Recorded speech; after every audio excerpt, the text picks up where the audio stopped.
antes de Cristo. Después miramos el concepto después de Cristo.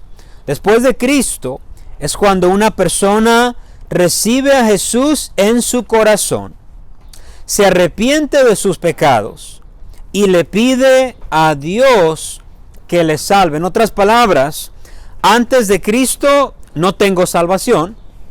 Después de Cristo sí tengo salvación.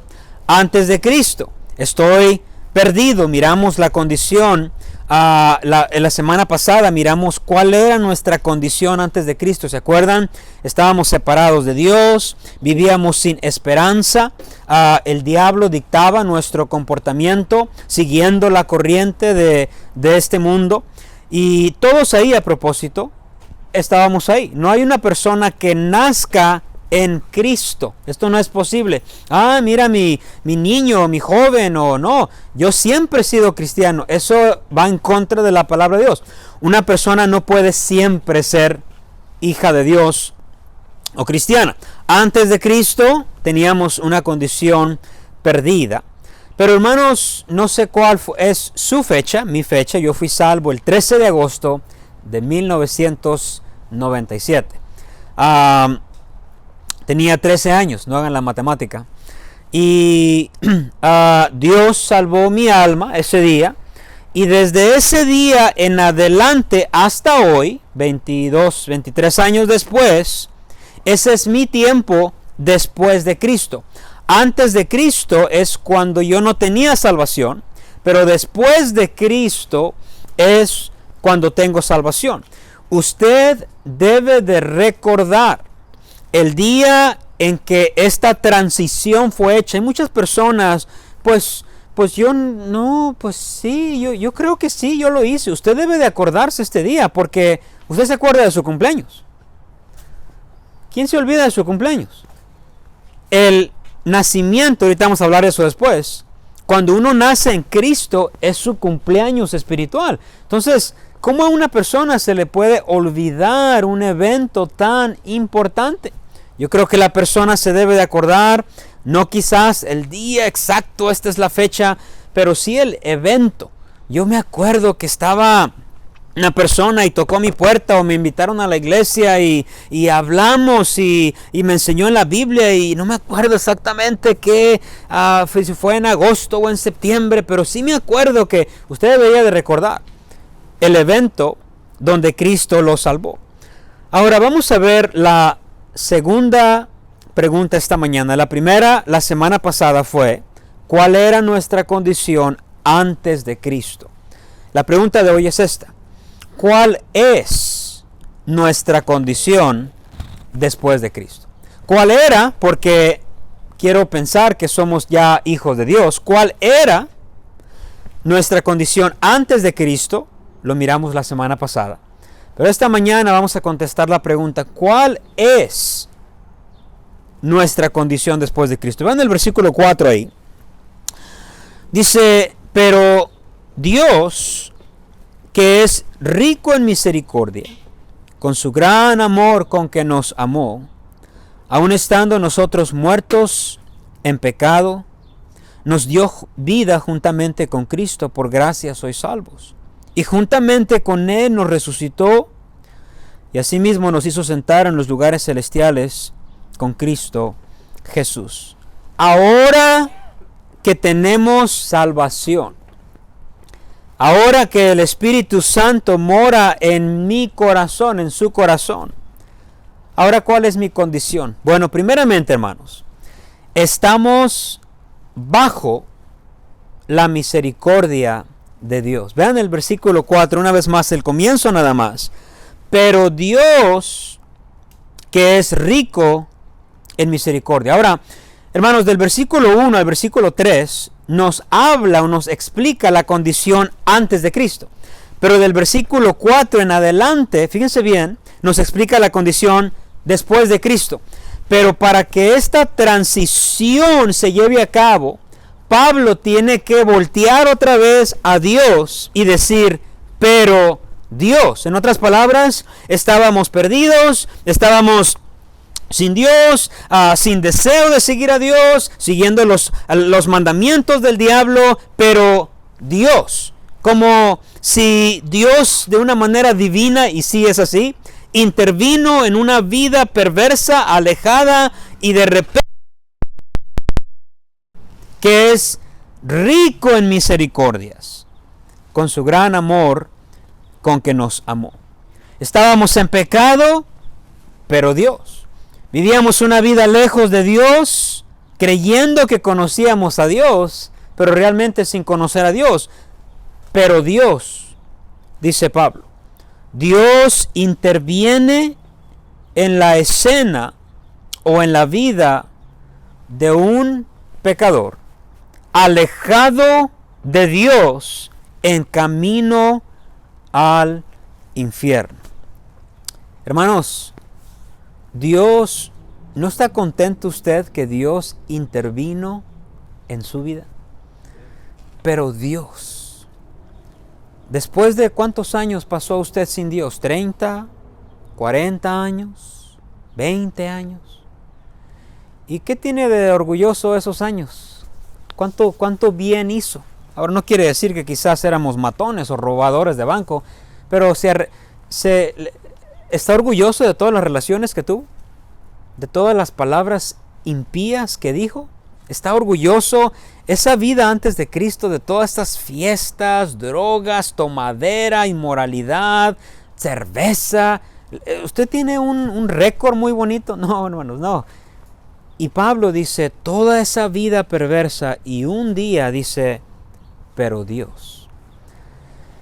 Y luego dice que es rico en misericordia. Hermanos, la razón única que nosotros podemos tener salvación hoy en día es por la pura misericordia de Dios. Por eso Pablo dice, pero Dios, que es rico en misericordia. La salvación, hermanos, no tiene nada que ver con usted o conmigo. No es que Dios del cielo miró a un buen Feliciano y dijo, al contrario. No es que Dios miró un buen yo, un buen usted. No hay una buena versión de nosotros sin Dios. Pues yo era una buena persona. Yo no tomaba, como usted dice, pastor, y yo no andaba en inmoralidad, y yo no decía malas palabras, y yo no mentía. Quizás había una persona así rara entre nosotros. Y yo era una persona muy buena. Bueno, para usted que cree que antes de Cristo era muy bueno, nosotros no somos moralistas. Nosotros no creemos que uno se gana el favor de Dios por mi moralidad, pero todo lo contrario. Nosotros creemos que el ser humano, la Biblia enseña más bien dicho, que el ser humano no tiene moralidad propia. La palabra de Dios dice, por cuanto todos pecaron. Romanos 3:10 dice que no hay justo ni aún uno. No se crea tan bueno. Pues yo era media mala, pero no tanto. Todos éramos malos, alejados de Dios, perversos, una mente reprobada, entregados a nuestros deseos. Pero Dios, por su misericordia, no por tus buenas obras, interviene en tu vida. Tito 3:5 dice, nos salvó, no por obras de justicia que nosotros hubiéramos hecho, sino por su misericordia. Hermanos, que nunca se nos olvide que la única razón que somos hijos de Dios es por la misericordia de Dios. Miren, hermanos, yo sé lo que les estoy hablando. Yo tengo ya años en las cosas de Dios, en la iglesia, como miembro de una iglesia, después como pastor, o pastor de jóvenes. Y yo he mirado una tendencia de muchos cristianos que empiezan a madurar, a creerse buenos. Y esto mata la humildad del Hijo de Dios. Yo miro esa tendencia, y lo he mirado a través de muchos años, en muchos cristianos, que se les olvida que sin Dios no había nada bueno en ellos. Que éramos personas totalmente alejadas de Dios. Y como dije la semana pasada, como ya se me olvidó cómo era, Entonces cuando Dios me extiende su misericordia, digo, ya de seguro me la merecía. Y con el tiempo, hermanos, podemos, si no tenemos cuidado, sobre todo ustedes que ya conocen un poquito más de Dios, podemos no apreciar la misericordia de Dios. Yo quiero explicarles qué es la misericordia de Dios. Porque ahora en Dios estamos bajo la misericordia de Dios. ¿Qué es la misericordia de Dios? Leí una definición que no me gustó, pero es una definición cristiana que no apoyo, pero para que miren qué es lo que piensan algunos. Después les voy a explicar lo que sí es. Una definición bíblica dice esto: la misericordia es un atributo divino entendido como sinónimo de consideración, amabilidad o perdón. Escuchen esto, aquí está donde yo diferencio. Que los fieles piden a Dios para que éste tenga piedad por sus pecados y sus desobediencias. Apoyo la primera parte. La misericordia, dice ahí, es un atributo de Dios. Eso sí es verdad. La misericordia es un atributo de Dios. Pero después esta definición dice que los fieles piden a Dios. Entonces ya no es misericordia. Más bien, la misericordia es para los infieles. ¿Cómo me llamó? Para los infieles. Misericordia, hermanos, escuchen esto. En pocas palabras, es detener o no dar el castigo merecido por el pecado cometido. Eso es misericordia. Misericordia no es compasión. No es, ay, bueno, te voy a tener misericordia, no te voy a castigar. No, no, no. Misericordia es detener o no dar el castigo merecido por el pecado cometido.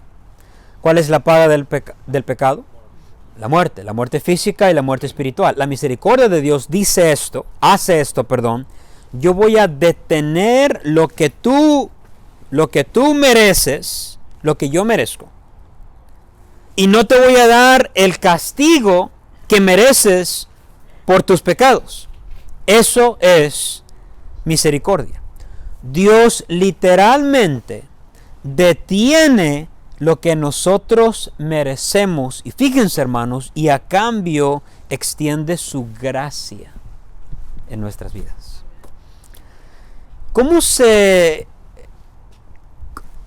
Yo estaba pensando, ¿cómo es que estos dos atributos tan diferentes, pero tan similares, trabajan a nuestro beneficio? Y escuchen esto. Dios, por su gracia, me da lo que no merezco. Dios, por su gracia, me da lo que no merezco. Pero escuchen esto. Dios, por su misericordia, no me da lo que sí merezco. Voy a repetirlo. Dios, por su gracia, me da lo que no merezco. Como la salud, la vida, una familia, un trabajo, un carro, un lugar donde vivir. Dios, en su gracia, dice, te lo voy a dar, no te lo mereces. Eso es la gracia de Dios. Pero a la misma vez, por mis pecados, yo merezco castigo. Y ahí entra la misericordia de Dios. Dice, no nada más te voy a dar lo que no mereces, pero no te voy a dar lo que mereces. Eso es la misericordia de Dios. Y hermanos, gloria a Dios por la misericordia de Dios. Quiero otra vez repetir, porque esto es muy importante. Aquellos de ustedes que dicen, no, yo no, mis manos he limpiado con justicia. Yo como Pilato, pastor. No. Somos personas pecadoras. Y pecamos constantemente delante de Dios. No deberíamos de pecar. Y Dios, al no darnos nuestro castigo, eso es la misericordia de Dios. A veces que pasamos por problemas, a veces que gente dice, yo no me merecía esto. No, te merecías más. Para empezar, el infierno. yo no merezco pasar por lo que estoy pasando. Exactamente, te mereces más. Pero por la misericordia de Dios es que Dios no nos da lo que merecemos. Y hermanos, dice ahí, me llamó la atención, dice, vean el versículo 4, dice, pero Dios podría haber dicho que es misericordioso, pero dijo que es, ¿qué dice ahí, hermanos? Rico en misericordia. ¿Qué quiere decir rico? Que tiene mucha, ¿no? Dios tiene riquezas de misericordia. A propósito, todos aquí hemos usado esas riquezas, ¿eh? Salmo 86:15, escúchenlo. Mas tú, Dios, misericordioso y clemente, lento para la ira y grande en misericordia. Hermanos, yo no sé cuál es su batalla, pero yo soy pronto a la ira. Yo me enojo pronto, rápido. Me están viendo como, no, yo nunca me enojo, pastor.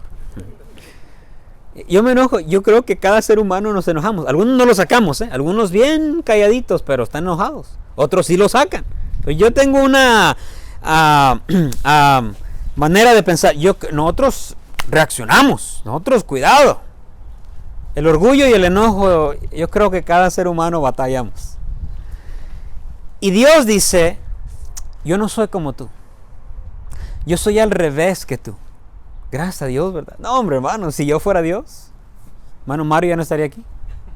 Ni usted, ni yo. Ustedes hermano Mario, ya sabían. Si usted tampoco estaría aquí, ni yo mismo estaría aquí. Dios dice, yo no soy como tú. Yo soy al revés.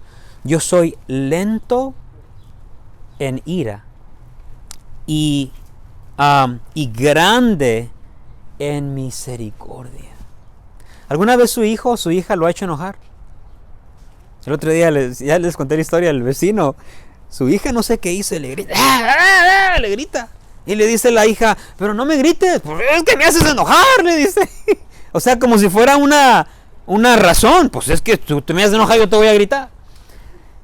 Todos nosotros, hermanos, reaccionamos más con enojo que con misericordia.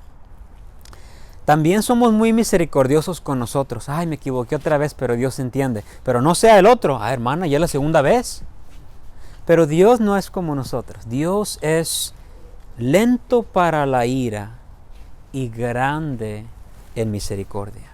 Primera de Pedro 1:3, bendito el Dios y Padre de nuestro Señor Jesucristo, que según su grande misericordia nos hizo renacer para una esperanza viva. Salmo 100:5, porque Jehová es bueno, para siempre es su misericordia. Salmo 109:21, y tú, Jehová, Señor mío, favoréceme por amor de tu nombre, líbrame porque tu misericordia es bueno. Hermanos, antes de Cristo estamos bajo la ira de Dios, después de Cristo estamos bajo la misericordia de Dios. La razón que a veces no recibimos lo que merecemos no es porque estamos portándonos bien, no es porque fui a la iglesia y por eso Dios no me contestó, no me dio mi castigo, no, es por la pura misericordia de Dios. Nunca es porque somos algo, nunca es porque sabemos algo, nunca es por nuestra experiencia cristiana, por nuestros años en el Señor. El que tiene 2 días y el que tiene 20 años usa la misma misericordia de Dios.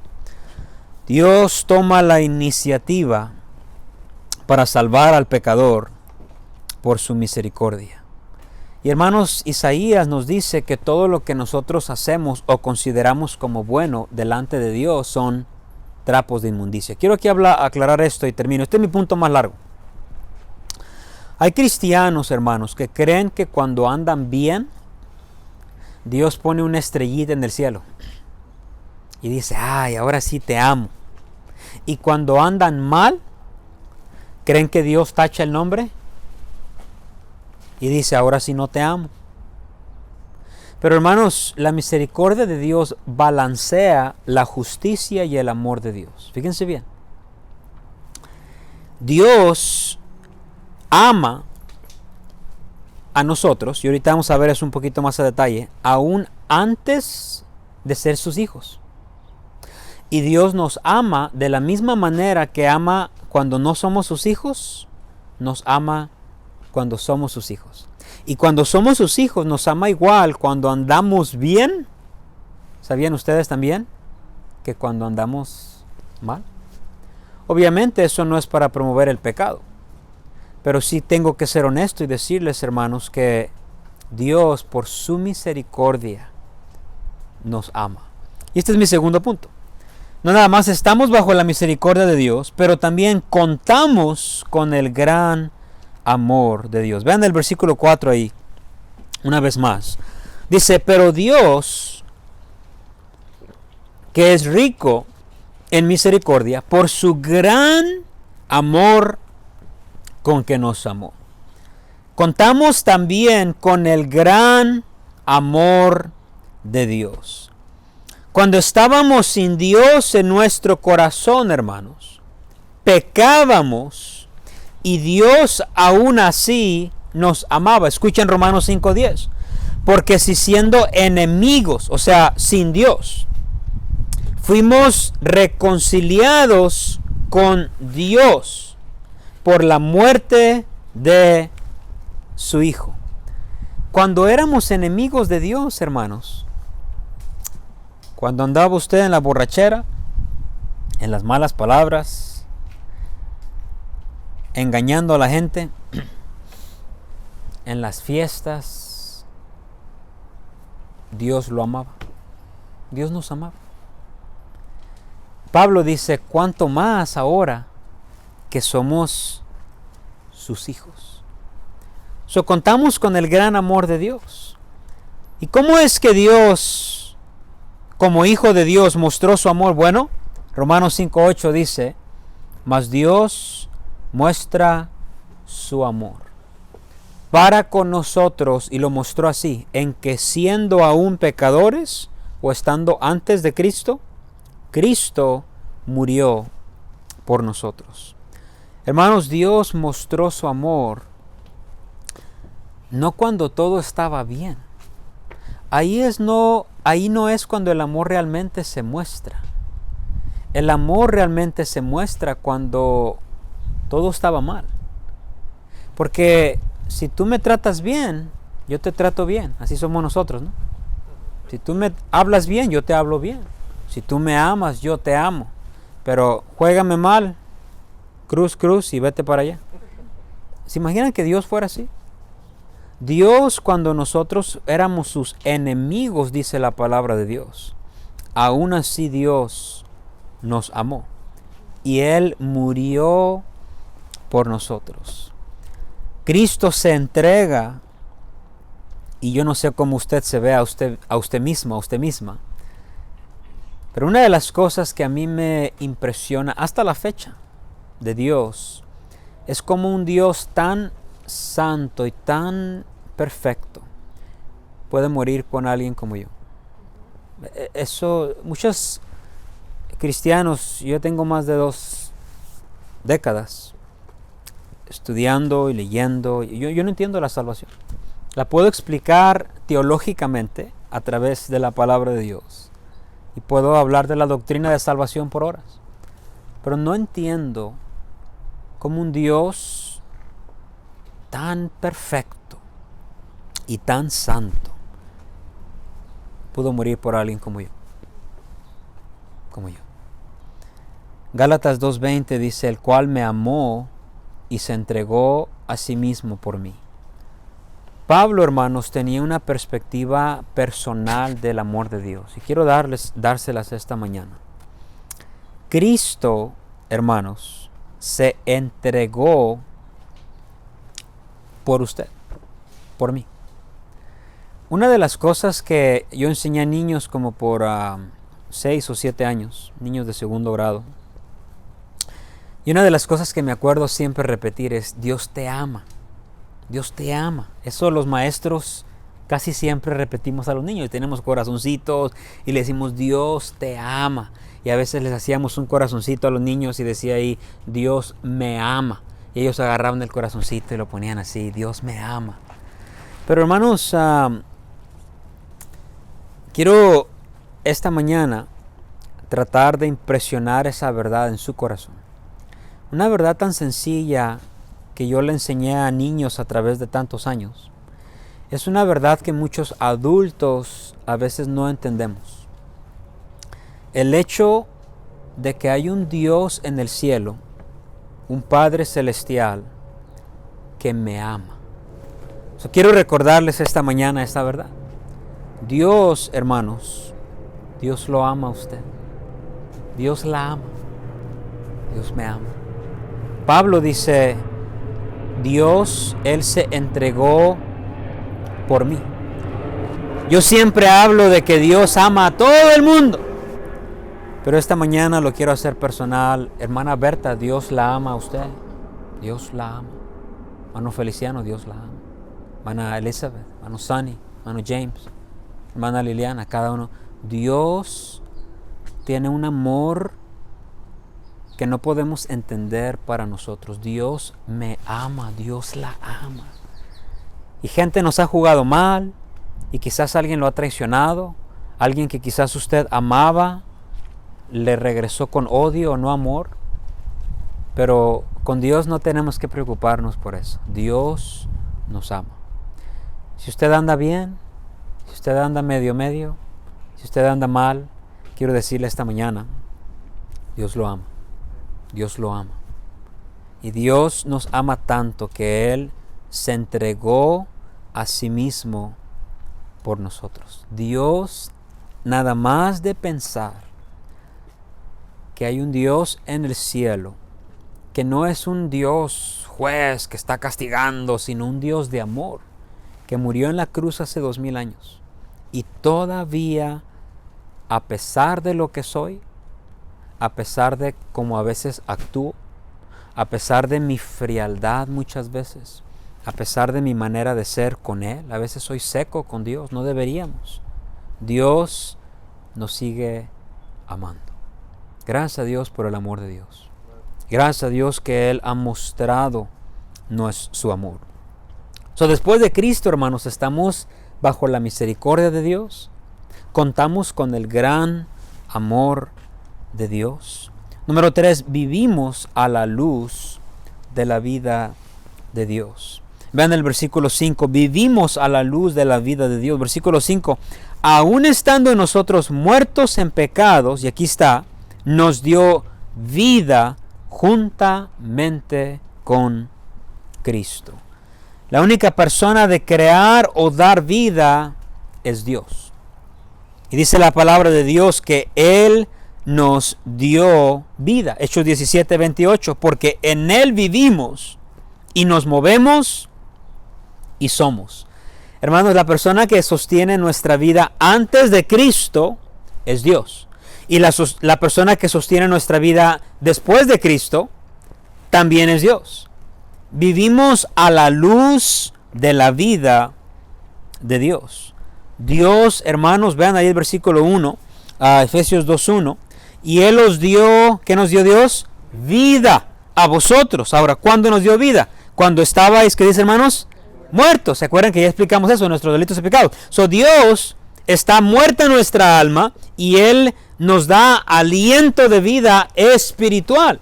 Dice la palabra de Dios, Dios a ti, cristiano, Él nos dio vida y pasamos ahora de muerte a vida. Él os dio vida cuando estabais muertos en vuestros delitos y pecados.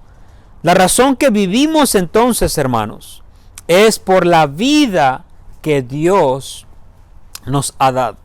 Obviamente hablamos de la vida espiritual. A esto se le llama un nuevo nacimiento. Primera de Pedro 1:3.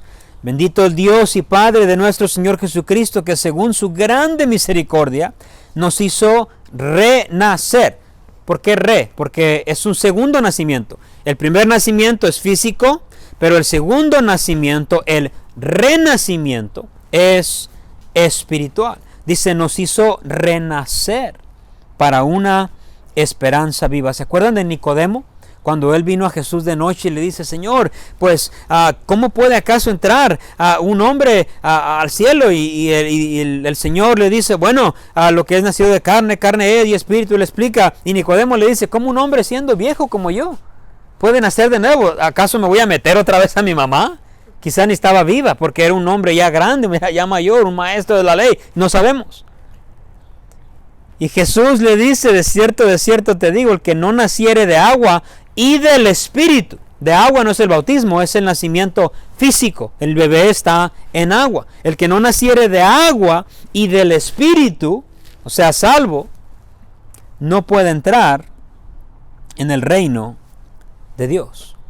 La persona que solamente nace una vez, morirá 2 veces, físicamente y espiritualmente. La persona que nace 2 veces del agua, de su mamá, pero también del Espíritu, somos salvos, nada más va a morir una vez. Cuando nacemos una vez, morimos 2 veces, muerte física y muerte espiritual. Pero cuando nacemos 2 veces, de mi mamá y después del Espíritu, entonces nada más morimos una vez. ¿Cuál es esa muerte? La muerte física. Pero no vamos a morir espiritualmente. Ahora, cuando Cristo venga, si Cristo viene, por ejemplo, hoy, nosotros no moriríamos ninguna muerte. Pablo dijo, luego nosotros, él pensaba que Cristo ya iba a llegar. Los que hayamos quedado seremos arrebatados juntamente. Pablo creía que él nunca iba a morir. Obviamente él murió. Hermanos, esto se llama un nuevo nacimiento. ¿Y quién nos da este nuevo nacimiento? Bueno, Cristo Jesús. Todo ser humano que ha nacido físicamente tiene que pasar por un segundo nacimiento para poder entrar al cielo. Se le llama un nuevo nacimiento o renacer en Cristo Jesús. Tenemos básicamente 2 fechas de nacimiento. Yo nací en esta fecha, el 2 de enero de 1900 algo. La hermana también se ahogó, ¿verdad? No diga, a ver, ¿cuándo nació usted, hermana? ¿Cierto? Y también el 11 de agosto 1997. Eso fue mi segundo nacimiento. Nazco físicamente, esa es mi fecha de nacimiento, primer nacimiento, pero el segundo nacimiento es mi fecha donde yo nací espiritualmente. Y esta vida física es sostenida por Dios, pero también esta vida es sostenida por Dios. ¿Ven que Dios, hermanos, dependemos 100% de Dios? La vida física depende de Dios y la vida espiritual depende también de Dios. Juan 14:19 dice, porque yo vivo, Cristo hablando, vosotros también viviréis. Él estaba hablando con sus discípulos, ya están vivos. ¿De qué está hablando? No, está hablando del nacimiento espiritual. Porque yo vivo, tengo vida espiritual, vosotros también viviréis. Gracias a Dios, hermanos, después de Cristo, estamos bajo la misericordia de Dios. Contamos con el gran amor de Dios. Vivimos a la luz de la vida de Dios. Número último y termino. Nos sentamos en lugares celestiales con Dios. Vean el versículo 6 y terminamos ahí. Dice, juntamente con Él nos resucitó. Y asimismo nos hizo sentar en los lugares, ¿qué dice ahí, hermanos? Celestiales. ¿Con quién estamos en esos lugares? Con Cristo Jesús. Cristo, quiero empezar para explicar este punto bien. Cristo ahorita está a la diestra del Padre. La persona que Él ha mandado después de su resurrección, después de su ascensión, Hechos capítulo 2, fue el Espíritu Santo. Cristo, la persona de la parte de la Trinidad de Cristo, número 2, Cristo no está con nosotros presente, porque si no lo pudiéramos ver, Él ahorita tiene cuerpo visible. Cuando Él resucitó, ¿se acuerdan? Lo podían ver, comió con los discípulos. Cuando Él se va, obviamente su cuerpo es glorificado ahorita porque está en el cielo. Él, dice la Biblia, que está a la diestra del Padre y Él nos ha mandado a su Santo Espíritu. Vean el versículo ahí una vez más. Dice, y juntamente con Él nos resucitó y asimismo nos hizo sentar en los lugares celestiales con Cristo Jesús. Pablo está diciendo, una vez que Cristo resucita de los muertos, nosotros también, hablando espiritualmente obviamente, fuimos resucitados de los muertos. ¿Cómo? Si yo no me he muerto. ¿Cómo estaba nuestra alma antes? Dice el versículo 1, Él os dio vida cuando estabais muertos. Ya experimentamos una resurrección, que es la primera resurrección. Mi alma está muerta y yo recibo a Cristo en mi corazón. Ahora dice Pablo, por la resurrección, dice, de los muertos, Él nos ha resucitado. Fuimos resucitados de los muertos. Ahora, nos sentó, dice, nos hizo sentar en lugares celestiales con Cristo Jesús. Esto quiere decir esto, hermanos.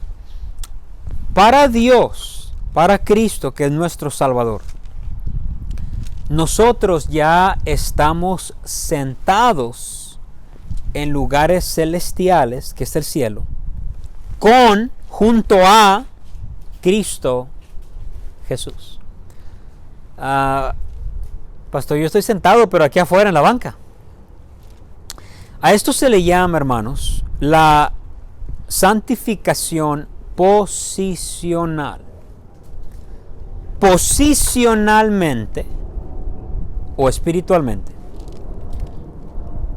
hemos sido santificados por Cristo, en Cristo, de tal manera que en la mente de Dios, yo, aunque ustedes me ven aquí físicamente, ya estoy en el cielo.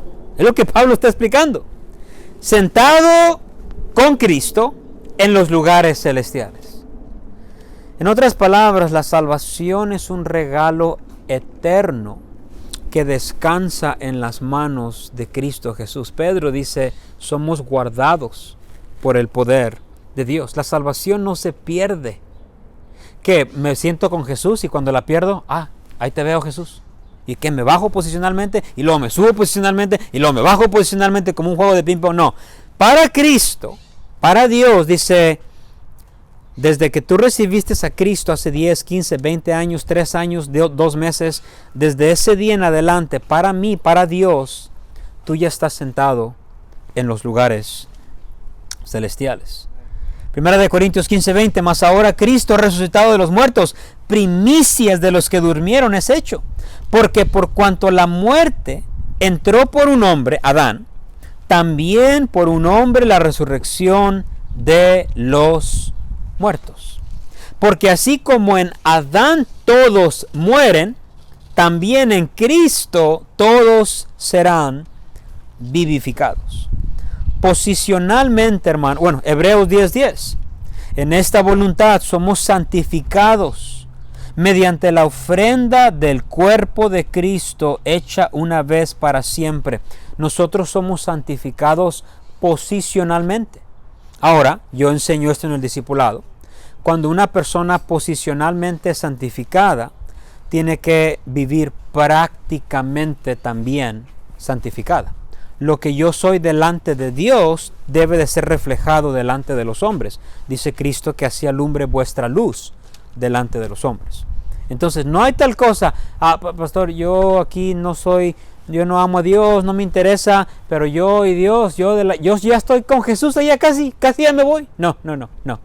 Lo que soy delante de Dios debe de ser reflejado delante de otros. Hermanos, en Cristo, quiero terminar aquí, estamos bajo la misericordia de Dios. Gracias a Dios por la misericordia de Dios. Dios detiene el castigo merecido por nuestro pecado. Pero no para ahí.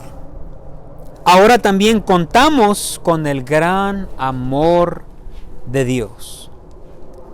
También vivimos a la luz de la vida de Dios. Y número último, nos sentamos en lugares celestiales con Dios. Ven, hermanos, cómo en Cristo hemos sido posicionalmente hablando y prácticamente hablando hemos sido privilegiados. Yo no sé usted, pero yo le doy gracias a Dios que Dios me salvó. Yo no me siento, bueno, pues ya no puedo hacer allá. No, con todos los beneficios que Dios nos ha dado. Y en la condición que me encontraba antes y en la condición que me encuentro ahora. Y quiero recordarles y termino. Antes estábamos muertos, ahora estamos vivos. Muertos en delitos y pecados. No estábamos muertos neutrales. Yo ni para allá ni para acá. No. Estábamos muertos en delitos y pecados. Ahora estamos vivos en Cristo Jesús. Antes seguíamos la corriente de este mundo. Ahora seguimos o deberíamos de seguir lo que dice la palabra de Dios. ¿Qué es lo que Dios quiere? Antes, ¿se acuerdan? El diablo era nuestro jefe. Él decía y nosotros seguíamos. Ahora que así se visten, esa moda, hace esa inmoralidad, ahí están las drogas. Antes el diablo ordenaba y seguíamos sus órdenes. Ahora Cristo es quien dirige nuestras vidas o debería de dirigir nuestras vidas. Antes éramos hijos de ira, lo mismo que los demás. Ahora somos hijos de Dios, somos hijos de luz. Antes teníamos un estilo de vida entregado a nuestros pensamientos, a nuestra voluntad.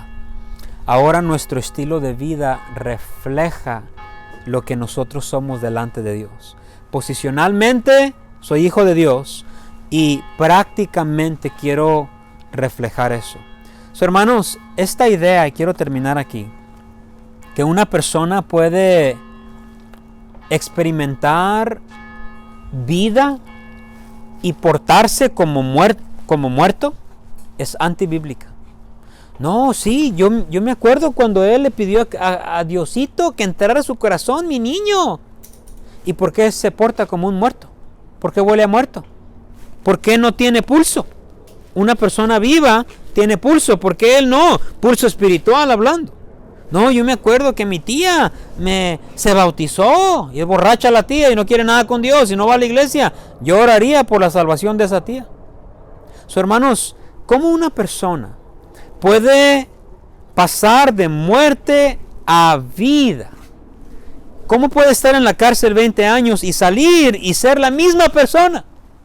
Bueno, la explicación quizás es que nunca ha habido una transición de muerte a vida. El vivo en Cristo se debe de portar, debe de hablar, debe de ser vivo en Cristo Jesús. Hermanos, gracias a Dios que Dios nos ha dado vida. Amén. Vamos a orar. Señor, gracias.